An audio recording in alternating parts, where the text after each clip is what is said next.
Hey everybody, welcome back to the channel. Today I'm at Hammerton Hill near Market Racing, Lincolnshire's prime mountain bike park.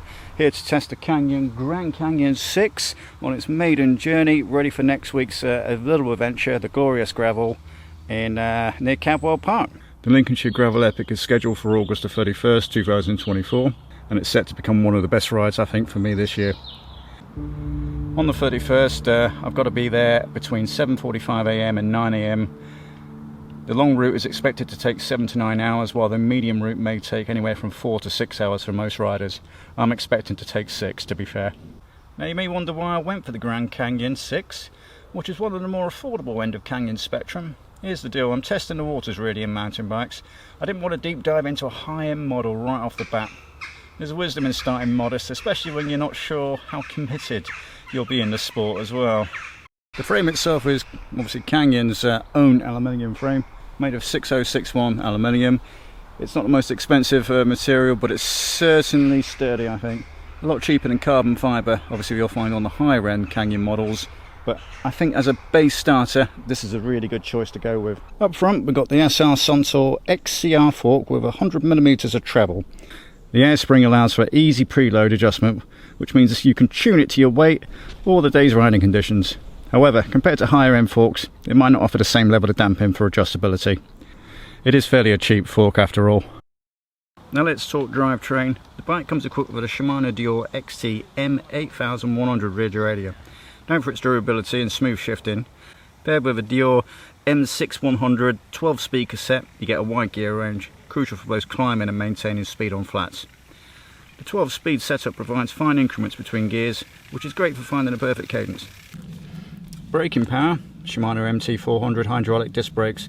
They provide reliable stopping power, which is essential when you're descending or need to stop suddenly, of course. 180mm rotors give the confidence to tackle any descent. These brakes are efficient for the price. The wheels are wrapped in Schwalbe Rapid Rob on the rear, and we've got Tough Tom on the front, both in 2.25 inch.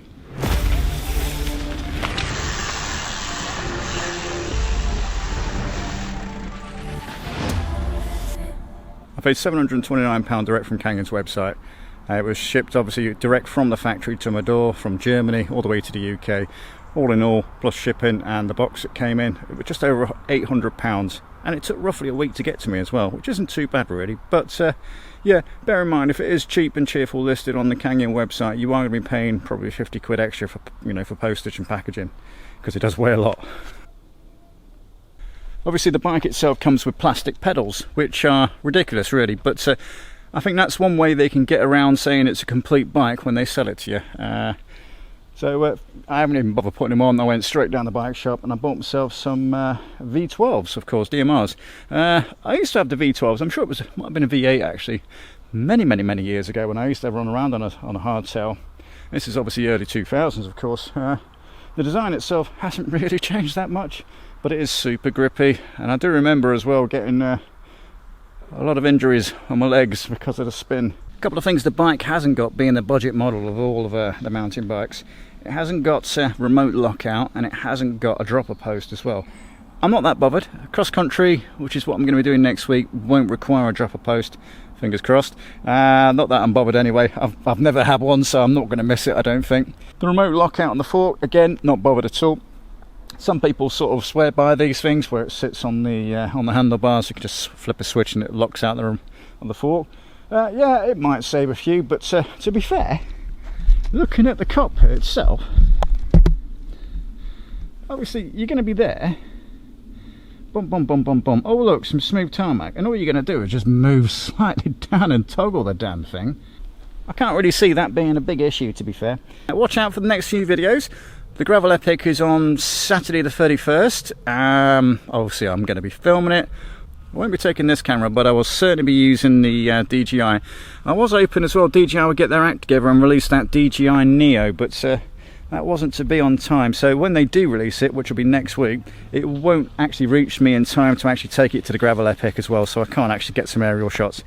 That looks a really cool little drone. It's going to replace, for me, it's going to replace the HoverAir one, of course, which was a fantastic little device. The DJI one, You just know it's going to be better quality. It's 4K 30, but more importantly it's got that flight characteristics, which I am well aware of. And of course the video quality, which is definitely what I want. That was my major gripe with the HoverX one. Fantastic flying little thing, great for little shots, but the quality on the video was just, yeah, it wasn't really up to scratch really, but it's great, don't get me wrong, it's fantastic. Yep, if you haven't already guessed it, it's absolutely chucking it down with rain. I'm under a tree and I'm still getting wet, so it must be absolutely hammering it down out there. Glad it's not next weekend, I suppose. I'm glad I'm not in the Wells today as well. Right, I think I'm going to go for it. It's still spitting, but let's go for it. That's not too bad here. Let's see what the climbing capability is. Do you know what? That is amazing. Right, let's go. Nice and slow first one. I don't know how I don't know how bad this is going to be, and I don't want to come off on my first attempt, do I? Oh, do you know what? Oh yeah.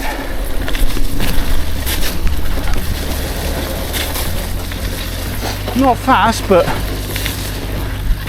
that is damn comfy.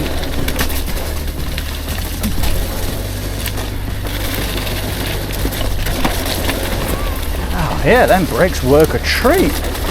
Wow. Oh wow. Through the puddle. Oh, got air there. Around the last bit.